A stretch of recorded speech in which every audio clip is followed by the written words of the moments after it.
제가 뭐 또 영화 전문가로서 인정해요. 영화 진짜 인정. 전문가로서 이 작품 이야기를 하는 것만으로도 굉장히 큰 기쁨입니다. 한국 영화 역사상 최초 칸 영화제 황금 종려상. 그렇죠. 진짜 큰 거예요.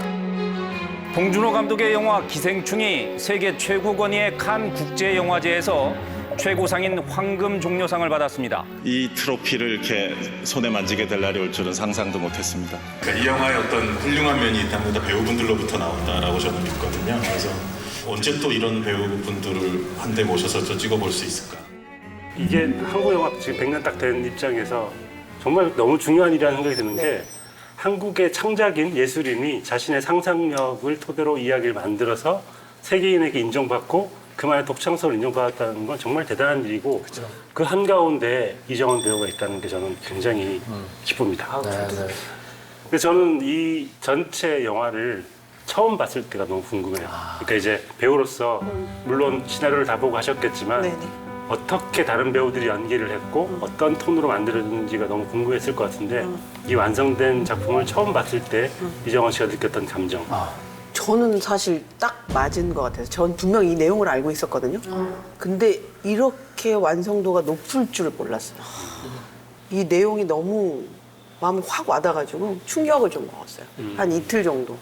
제가 참여했는데도. 그래서 사실 제 역할이 그냥 이 부분이 이렇게 잘 넘어갔구나 이 정도만 생각했지 저는 잘 안 보이더라고요.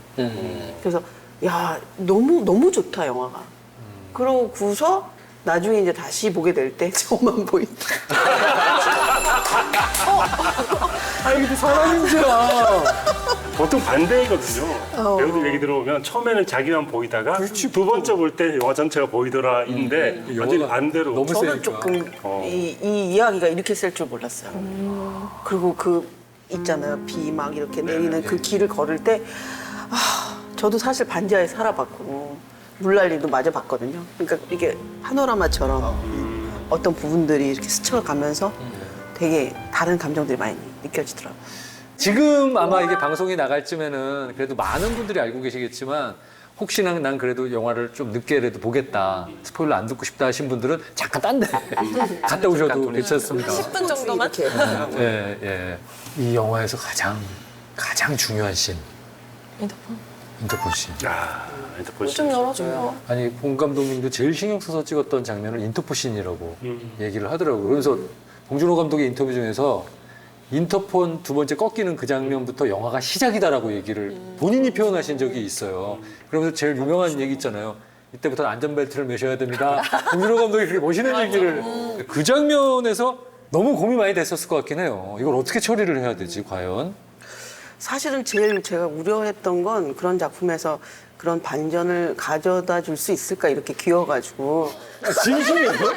정말 왜냐하면 저는 사실 이렇게 방송을 하면서도 좀 누군가의 다정한 어떤 역할들을 했기 때문에 이게 작품을 보면 알잖아요. 이 대목에서 약간의 공포감이 있어야 될 것 같은데 정말 그런 게 나올 수 있을까. 근데 이제 그 공포감을 어떻게 줄까 보다는 나는 이 집에 들어가서 해야 될 일에 대해서 목표를 갖는 게 오히려 더 역할을 푸는데 좋겠다고 생각을 했죠. 그래서 거기 지문에는 술이 취한 문광이 집을 찾아와서 인터폰으로 자기 얘기를 하는 거예요. 근데 최대한 저 사람들이 안심하고 예의 바르게 그 품위를 유지하면서. 그래서 그게 더 무섭죠. 제가 이제 받은 주문은 그런 집에 있는 일하시는 가정부 되시는 분은 마치 그분이 사모님 같은 느낌이어야 된다라는. 그런데 사실 그 사모님은 또 아니잖아요. 근데 저희 어머니가 이제 전화를 보통 하시면 뭐 어쩌고 너 나쁜 년이야 뭐 이러고 얘기하다가 갑자기 전화만 여보세요? 뭐 그런 교양 있는 목소리를 좀 쓸 수 있으면 좋겠다 생각을 해서 약간 그런 표현들을 했을 때 감독님이 되게 좋아해 주시는 거예요. 그래서 그 얘기는 뭐예요? 봉 감독님이 이정은 배우의 그 인터폰 씬 보고서 하다 인중 연기를 당하는구나. 그게 아니라 이게 대사를 많이 하다 보니까 건조해져 갖고 이게 이렇게 입술이 말아 들어가는 거예요. 그러니까 이렇게 되죠, 약간. 그랬어요, 이렇게. 그러니까 문 좀 열어주시겠어요? 이렇게 되죠. 이러셨어요, 맞아요. 의도하신 게 아니고. 의도한 건 아니고. 그 조커 했었던 네네네. 히스레저도 여기를 이렇게 하고 하니까 침이 나오니까 이게 그래서 즉흥적으로 나온 거거든요. 그런 게 저도 있었던 것 같아요. 그러면은 봉 감독님이 연출 스타일이 감독님마다 다 다를 것 같아요. 현장은 어때요? 봉 감독님은? 우리가 흔히 생각하는 것처럼 제가 그렇게 분장으로 막 이렇게 망가져갖고 올 때에 지나가면서 쓱 한마디씩 하셔요. 뭐 그냥 술집에 갔다가 시비가 붙었을 수도 있겠죠? 이렇게 지나가시고. 또 어떤 때는 빚쟁이들한테 쫓겼나? 뭐 이렇게. 그러면서 자꾸 정보를 살살살. 계속 생각하시고. 그러면 이제 제가 생각을 해야 되는 거죠. 그리고 전형적인 걸 되게 안 좋아하는 것 같아요. 그렇죠. 네. 예를 들면 이제 이런 거 있잖아요. 누군가한테 부탁을 하면서 매달릴 때 우리는 막 눈물 흘리고 호소하잖아요. 근데 그런 억울함을 할 때도 정말 너무 억울함이 자랑인 것처럼 해달라고 그러실 때가 있어요. 억울함이 자랑인 것처럼. 그러지 뭐. 그러니까 뭐 예를 들면 억울합니다 이런 게 아니고 난 정말 억울해요. 그런 디렉션을 받으면 좀 놀랍죠. 다른 경험. 근데 이번에 그 기생충에서 같이 이제 파트너로 활약했던 우리 병우 씨요. 근세라는 역할을 네네네, 하셨죠. 근세. 그분도 그때 연극 무대에서 만나셨던 분이었죠. 네네네. 저희가 한 2005년도에 라이어라는 작품을 6개월 동안 같이 했으니까 되게 이제 돈독했었죠.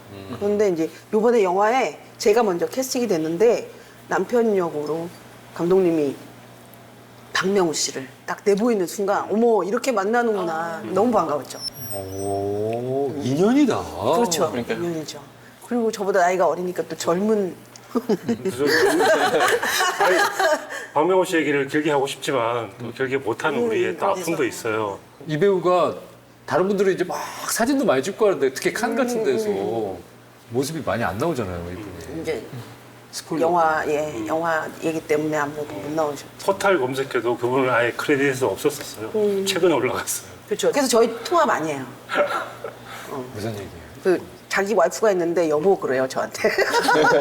그래서 오늘은 어떻게 지냈냐 그러면서 밖에는 햇볕이 따뜻하고 넌 뭐야? 야 이거 영화잖아.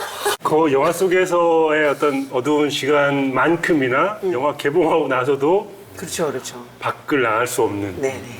야, 그러네. 진짜. 앞으로 정말 많이 알려지고 그럼요. 오히려 네. 뒤로 갈수록 주목받는 배우가 맞아요. 분명히 될 거라고 생각해요. 어느 한 해 종영 인사를 이제 드디어 하게 됐는데 그때 거의 아이돌 수준의 그렇지. 박수 한호를 받아서 너무 뿌듯했어요. 와이프의 입장으로.